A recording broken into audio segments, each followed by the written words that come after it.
আমাদের ৩০-৪০ বছর ধরে একটা ধারণা আছে যে গরিব আমাদের দেশে আর কোনো গরিব থাকবে না। তার জন্য ফান্ড প্রোভাইড করলেই ওদের প্রবলেম সলভড হবে। সত্যি কি সেটা?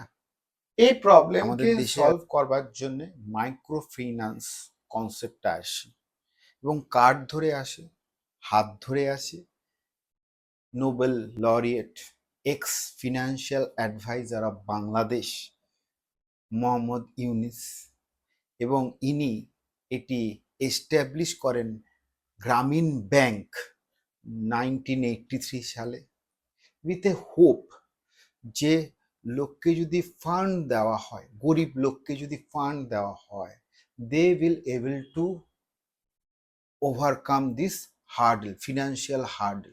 এবং মোহাম্মদ ইউনুস এইটাও কথাটা বলেছিল, poverty will be in the museum, we will be putting poverty in museum, poverty will be. তো ইনিশিয়ালি এই গ্রামীণ ব্যাংকটা ক্রিয়েট হয় ইন এ সাবসিডাইজড ম্যানার। কি করে?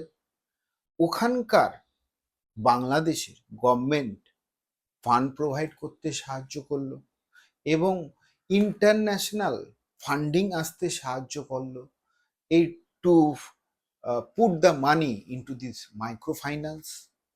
তাতে প্রফিটেবিলিটি, এফিসিয়েন্সির উপর জোর দেওয়া হচ্ছে না, রাদার নজর দেওয়া হচ্ছে এই গরিব লোকের যে হাতে পয়সা যাচ্ছে এরা সেটা প্রপারলি ইউটিলাইজ করতে পারে। প্রবলেম এলো মাইক্রো ফিন্যান্স নিয়ে, ওয়ান অফ দ্য এক্সাম্পল গ্রামীণ ফোন। যখন গ্রামীণ ফোন প্রোভাইড করা হলো গ্রামের বাংলাদেশি গ্রামের মহিলাদের, to provide call service to different people, এটা টেলিনর, ইউনিনর আমাদের একটা কি বলবো মোবাইলের প্রোভাইডার ছিল, সার্ভিস প্রোভাইডার ছিল 2000 সালে। এই টেলিনর ওয়াজ এ কোয়াইট সাকসেসফুল ইনিশিয়ালি, এবং প্রথমে 50,000 মহিলা এনরোলমেন্ট করলো এবং প্রায় $750 থেকে $1200 করে ইনকাম শুরু হলো initial stage. As the people increases, as the women participation has increased, প্রায় 2,80,000, এখানেই ডাউনফল শুরু হলো, ইনকাম কমে গেল। এই কনসেপ্টটাকেই বলা হয় ফলিসি অফ কম্পোজিশন। এটা মেক্সিকোতেও দেখা গেছে, ইন্ডিয়াতেও দেখা গেছে। যেরকম ফান্ড প্রোভাইড করা হয়েছে ফার্মারকে, কিন্তু লোন শোধ করতে পারেনি। এই পলিসি অফ কম্পোজিশন মানে কি?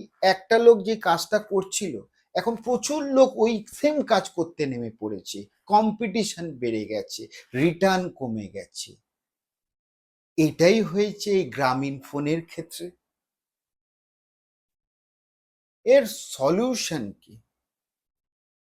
বেসিউ, স্পেনের একটা জায়গা, মানড্রাগো বলে একটা কর্পোরেশন ক্রিয়েট হয়। কারা ক্রিয়েট করে? লোকাল ক্যাথলিক প্রিস্ট ক্রিয়েট করে। কিসের জন্যে? To mobilize the fund of region. এবং এটা 3টে কোম্পানিতে ফেলিওর হয়েছে, মানে ফান্ডিং করেছে সেই কোম্পানি, 3টে কোম্পানি ফেলিওর হয়েছে। আলটিমেটলি 2006 সালে 80,000 কর্মচারী ওখানে এই ম্যানড্রাগো, যেটা আমি বললাম কর্পোরেশন, সেখানে কাজ করত। তার মানে ওরা কি করছে? সস্তায় টাকাটা তুলছে এবং যেখানে ইউটিলাইজেশন করা দরকার, যেখানে সাপোর্ট দেওয়া দরকার, সেখানে ইনভলভেন্সি আনছে। আর একটা এক্সাম্পল কি? চায়নাতে। চায়নাতে কি? UCC, urban credit corporation, RCC, rural credit corporation, এরা কি করতো? ফান্ড জোগাড় করতো ফ্রম লোকাল পিপল। এবং টিভিই মানে টাউনশিপ ভিলেজ এন্টারপ্রিনারের হাতে টাকা তুলে দিত। এটা কে কন্ট্রোল করতো? গভর্নমেন্ট। মানে কোন জায়গায় কোন টাকাটা দিলে ব্যবসাটা ভালো হবে, কোন লোকটি, কোন এন্টারপ্রিনার সাকসেস আনতে পারে, তার উপর ইনভেস্টমেন্ট করা হতো। এদের মোটিভ ছিল 50-60% ফান্ড মোবিলাইজ করা। তার মানে এখানে এইবার মাইক্রো ফিন্যান্স ফেল হয়েছে কেন? কেননা নিও লিবারাইজেশনের জন্য। নিও লিবারাইজেশন মানে কি, market will decide, demand and supply will decide what will be the price. তার মানে এই যে মাইক্রো ফাইন্যান্স হচ্ছে, এদের আর সাবসিডাইজড ওয়েতে আর কিছু কাজ হচ্ছে না, মানে কোনো ডোনারও নেই, কোনো গভর্নমেন্ট সাপোর্টও নেই। Now they are on their own, self sufficient হতে হবে। তার জন্য কি হতে হবে, প্রফিটেবিলিটি হতে হবে। এবং প্রফিটেবিলিটির সঙ্গে সঙ্গে এই যে মাইক্রো ফাইন্যান্সের সংখ্যাও বাড়তে শুরু করে দেয়, কম্পিটিশনও বাড়তে শুরু হয়ে যায়। এবং এরা ম্যাক্সিমাম কাদের লোন দিচ্ছে, পুয়ার পিপলদের। এবং এদের স্কেলেবিলিটি মেন উদ্দেশ্য হয়ে দাঁড়াচ্ছে। এবং আলটিমেটলি কি হচ্ছে, যাদের টাকা দিচ্ছে তারা এই পলিসি অফ কম্পোজিশনে পড়ে যাচ্ছে, মানে একটা কাজই সবাই মিলে ওই সেম কাজের মধ্যেই নেমে পড়ছে, কোনো ডাইভার্সিফিকেশন নেই। এর ফলে কি হয়ে গেছে, এই যে মাইক্রো ফাইন্যান্স কনসেপ্টটাই কাজ করছে না। এবং এই বইটা বা এই টপিকটা আইডিয়া এসছে why micro finance doesn't work এর থেকে। কারোর যদি ইন্টারেস্ট থাকে how the financial sector works, how the micro finance works, go read this book, it will be quite a eye opener.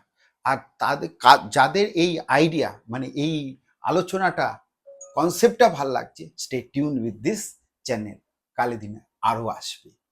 C you again.